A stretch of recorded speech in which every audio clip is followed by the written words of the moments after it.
In 1973, the most powerful family in California received a package in the mail. Inside was a human ear. It belonged to their grandson. The kidnappers had been waiting 5 months for a ransom payment. The old man had refused to pay. He said he had 14 other grandchildren. He said paying would open a marketplace for kidnapped heirs. He said the boy would have to wait. The ear changed his mind, partially. He paid the minimum. He charged the remainder as a loan to his own son at 4% interest. His name was Jean-Paul Getty. At that moment, he was the richest man in the world. His fortune was estimated at $4 billion. He died 3 years later, having never visited his grandson in the hospital.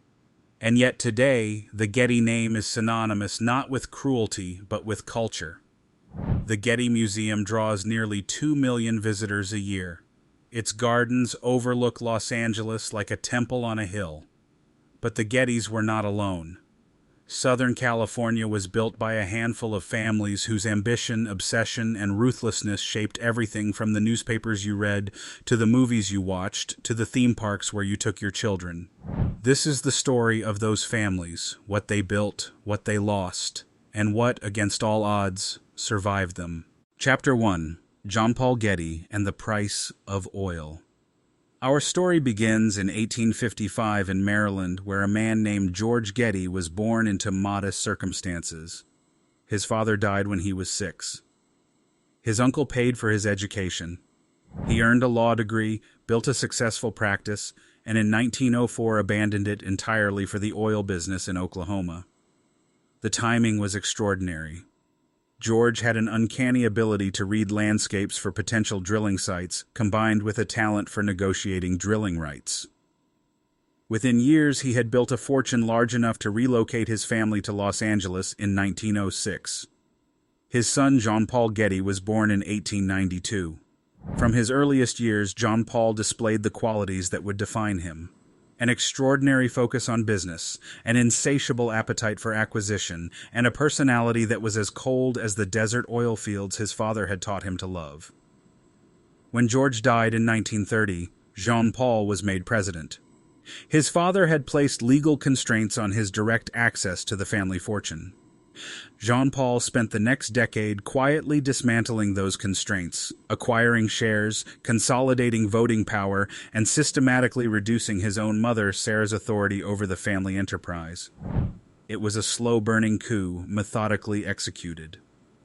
By the time Sarah recognized what was happening, it was too late. Jean-Paul controlled everything. In 1949, he made the gamble that would define his legacy. He sank $9.5 million into the barren landscape of the Saudi-Kuwaiti border.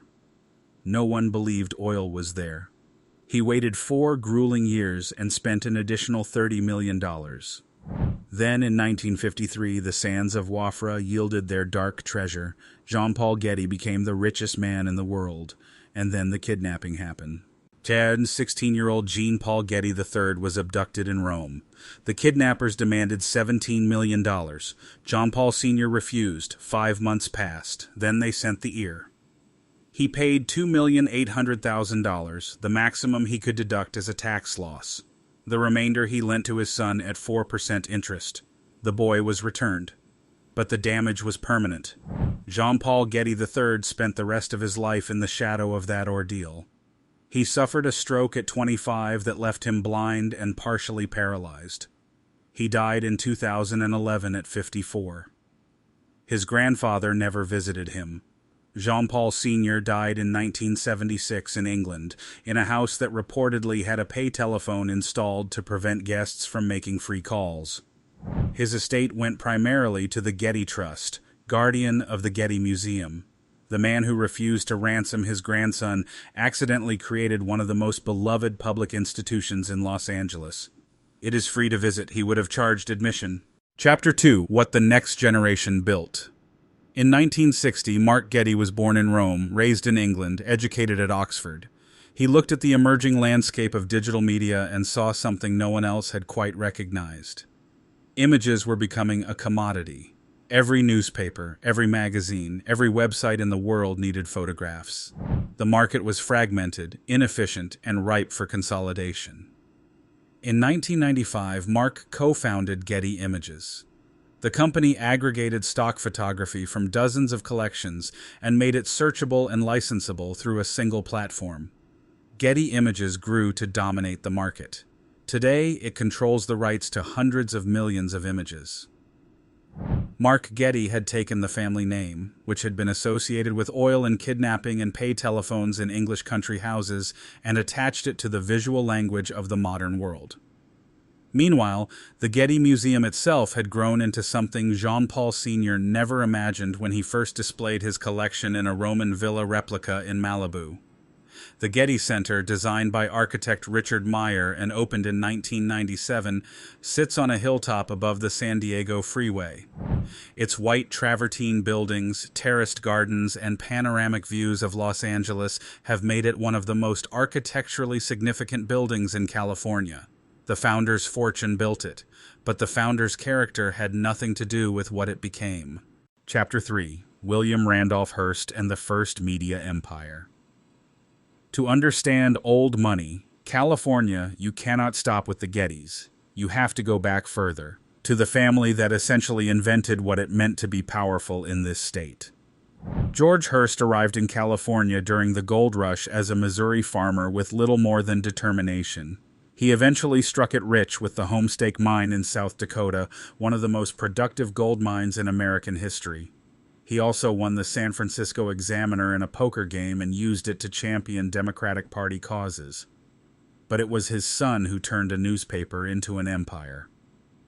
William Randolph Hearst took control of the Examiner in 1887 and within 2 decades had built the largest newspaper chain in America. He pioneered sensational, aggressive journalism that his critics called yellow journalism and his readers called irresistible. His media rivalry with Joseph Pulitzer generated more drama than any of the stories either man published. By 1919, he had established King Features Syndicate, spreading the Hearst name across comic strips, editorials, and feature columns reaching tens of millions of readers daily. He acquired Cosmopolitan in 1905, Good Housekeeping in 1911. By the 1930s, his empire included 28 newspapers, radio stations, a film studio, a wire service, and 13 magazines. He was the most powerful media figure in America, and he built himself a monument to prove it. Chapter 4: The Castle on the Hill. In 1919, William Randolph Hearst commissioned architect Julia Morgan to build him a home on a hilltop in San Simeon, California. He called it a little something. What emerged over the next 28 years was 127 acres of opulent structures, lavish gardens, and a collection of art that rivaled the great museums of Europe. Julia Morgan was the first woman to earn an architecture degree from the École des Beaux-Arts in Paris. Over her career, she designed more than 700 buildings. Her collaboration with Hearst was the defining work of both their lives. The main building, which Hearst called Casa Grande, was a Spanish colonial cathedral in miniature, complete with bell towers and intricate stone embellishments. Inside were 115 rooms, each furnished with authentic artifacts from ancient Egypt, Greece, Rome, and Renaissance Europe.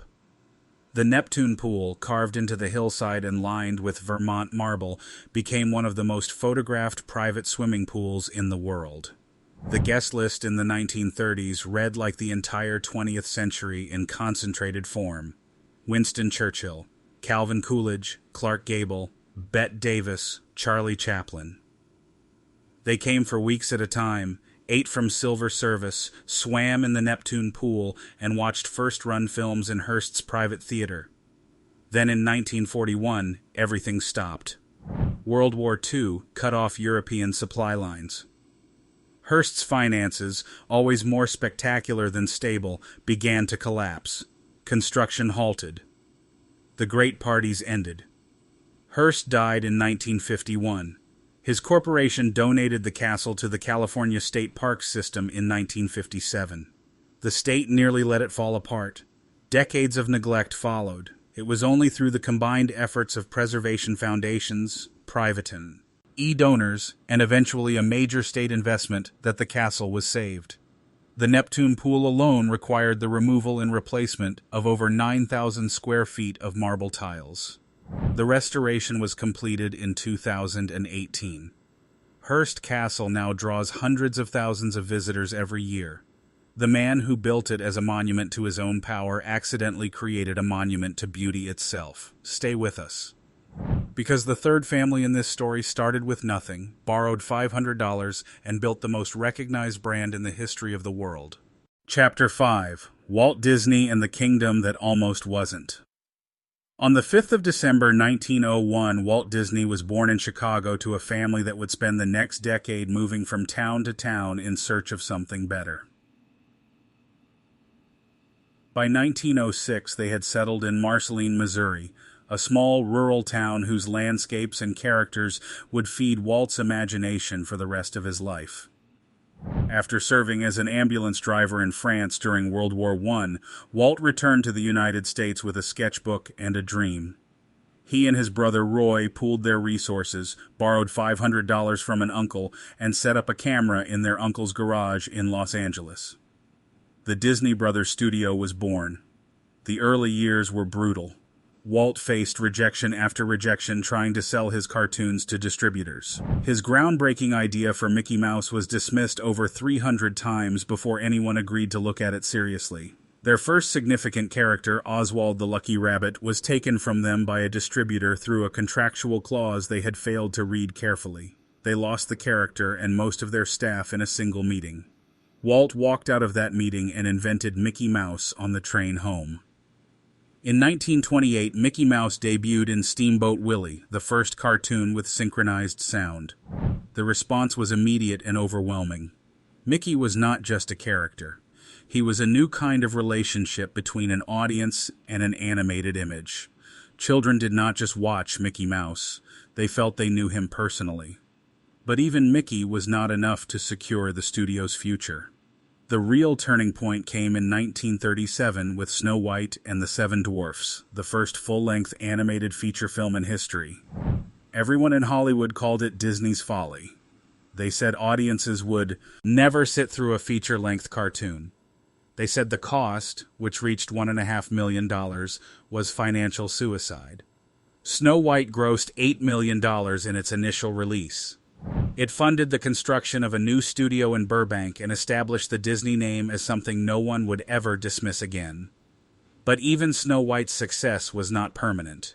The war years cut off European markets. Production costs for subsequent films outpaced revenue. By the late 1940s, Disney Studios was carrying $4 million in debt. Then came Cinderella. Released in February of 1950, Cinderella generated over $52 million at a time when that figure was almost incomprehensible for an animated film. It rescued the studio from bankruptcy, and it gave Walt the capital to pursue the project that would define his legacy more than any film he ever made. A theme park. Everyone told him it was madness. Amusement parks were dirty, dangerous, and disreputable. Walt called his concept Disneyland and described it as a place for parents and children to have fun together. His own company refused to fund it. He mortgaged his life insurance policy and borrowed money wherever he could find it. Disneyland opened in Anaheim, California on July 17, 1955. The opening day was a disaster. Counterfeit tickets flooded the gates. The asphalt was so fresh it was still soft in the July heat. Women's high heels sank into the ground. Rides broke down. Water fountains failed. A gas leak forced the closure of an entire section of the park. The press called it Black Sunday. Walt called it the happiest day of his life. Within 10 weeks, 1 million people had visited. Within 5 years, annual attendance had reached 5 million. Walt Disney died in December of 1966 before Walt Disney World in Florida was completed. He never saw what the company he built would become. But he understood better than anyone that what he was building was not a film studio. It was a system for generating wonder. And systems, unlike men. Chapter 6: Pickfair and the Palace That Was Demolished. Before Walt Disney, before the Gettys, before anyone thought to call Los Angeles the entertainment capital of the world, there was a 15-acre estate in Beverly Hills that everyone called America's Buckingham Palace. Its name was Pickfair, a combination of the surnames of its owners, Mary Pickford and Douglas Fairbanks, the two most famous people on Earth in the 1920s. Mary Pickford was known as the Queen of the Movies. She had earned that title by building one of the most successful careers in the history of cinema, controlling her own productions and her own contracts at a time when most actors were considered interchangeable employees. Douglas Fairbanks was the king of Hollywood. His athletic, swashbuckling screen persona defined what it meant to be a movie star. Together, they were co-founders of United Artists, the first studio created by actors for actors, giving themselves and their colleagues creative control that no studio system would voluntarily provide. Their home was designed by architect Wallace Neff and featured leaded glass windows, elaborate parquet flooring, celestial murals on the ceilings, an underground jogging track, and what is believed to have been the first in-ground swimming pool in Los Angeles. The social life at Pickfair was without comparison anywhere in California. Their guest list rivaled Hearst's and arguably surpassed it in cultural range. Charlie Chaplin, Albert Einstein, President Franklin Roosevelt, the Crown Prince of Japan, the King and Queen of Siam. Lord Mountbatten called it America's Buckingham Palace and meant it as a compliment. Invitations to Pickfair were the most coveted in the entertainment world. An invitation meant you had arrived. Not being invited meant you had not. The estate was the social and cultural center of Hollywood for more than a decade. Then the marriage collapsed. Mary Pickford and Douglas Fairbanks divorced in January of 1936. What had been a symbol of glamour and achievement became a symbol of dissolution. The parties stopped. The famous guests stopped coming. Mary continued to live at Pickfair with her third husband, but the house grew quieter with each passing year. By the 1950s, Mary Pickford had become something rare and painful in Hollywood, a legend who had outlived her era. She increasingly withdrew from public life, remaining within the walls of Pickfair as though the house itself could protect her from a world that had moved on. Mary Pickford died in 1979. The estate was sold, changed hands again. And on the 22nd of April 1990, the demolition crews arrived. Most of Pickfair was torn down. The house that had hosted Einstein and Roosevelt and Chaplin was replaced by a Venetian-style structure built by its new owners. Douglas Fairbanks Jr. publicly expressed his grief and bewilderment. Why buy it just to destroy it? No satisfactory answer was ever given. A few fragments survived. The gates, the kidney-shaped pool, a two-bedroom guest wing. But Pickfair itself, the palace that had announced Hollywood's arrival as a cultural force, was gone. It exists now only in photographs and in the memory of a city that has always been better at creating legends than preserving them. Chapter 7. What Survives? These four families, the Gettys, the Hearsts, the Disneys, and the stars who built Pickfair, share a pattern that repeats across every generation of Southern California old money. Enormous wealth, built in a single generation through ruthlessness and genius, passes to children who did not build it. The children either spend it, fracture it, or transform it into something their parents never intended. Jean Paul Getty refused to ransom his grandson and died in an English estate with a pay telephone in the hall. His money built a museum that gives art away for free. William Randolph Hearst built a castle larger than most European palaces and filled it with the art of dead civilizations. The state of California now maintains it for the public at enormous expense. Walt Disney borrowed $500 to build a cartoon studio and accidentally created the most powerful entertainment brand in human history. Mary Pickford and Douglas Fairbanks built a palace that the world adored and that was demolished within 60 years because no one could agree on what to do with it. The pattern is always the same. The first generation builds through singular obsession. The second generation inherits the obsession without the discipline. The third generation either reinvents or disappears. What survives is rarely what the founder intended to survive. John Paul Getty wanted to be remembered as the man who found oil where no one else believed it existed. He is remembered for the ear William Randolph Hearst wanted to be remembered as the most powerful media man in America. He is remembered for the castle. Walt Disney wanted to make films. He is remembered for the parks. Mary Pickford wanted to be remembered as the greatest actress of her generation. She is remembered for a house that no longer stands. Southern California was built by people who wanted to leave permanent marks. Some of those marks lasted, some of them didn't. The ones that lasted did so not because the people who made them were good or wise or kind. They lasted because what was built eventually stopped being theirs. The Getty Museum belongs to Los Angeles. Hearst Castle belongs to California. Disneyland belongs to everyone who ever stood in front of the castle and felt, for just a moment, like a child again. That is the only kind of permanence that Southern California has ever offered. And for the families who built this place, it was the only kind they ever truly achieved. If you enjoyed this story, subscribe. Every week we go back into the moments that built the modern world and find the version nobody told you about. The next one is already waiting.